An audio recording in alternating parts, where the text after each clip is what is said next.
Sound is a massive component of any horror experience, and that's definitely the case with Alien. We wanted to be as authentic as possible when it came to recreating the sound of the original music, and so we put together our own orchestra from the best musicians that we knew around London, including some who'd actually played on the original recordings with Jerry back in the 1970s.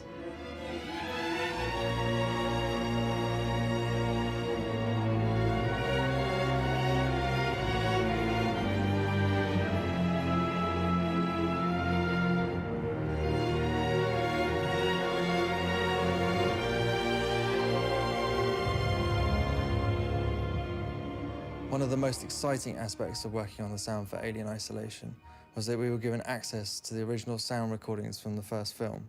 5A, Section 8.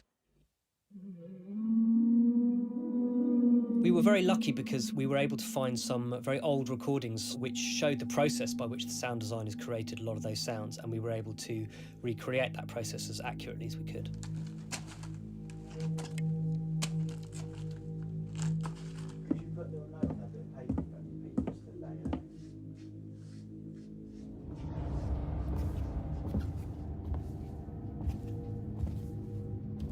We have this really unpredictable, clever, adaptive alien, and we needed to build a sound engine that could help support that. We couldn't just have a mix that was static.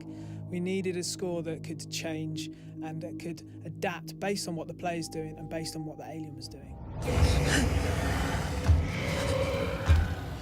If the player is hiding from the alien, the sound engine will know that and it'll adapt, it'll make it more tense.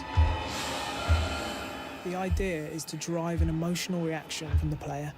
In our game, sound is critical because when you're hiding in the dark, what you can hear might just be the key to your survival.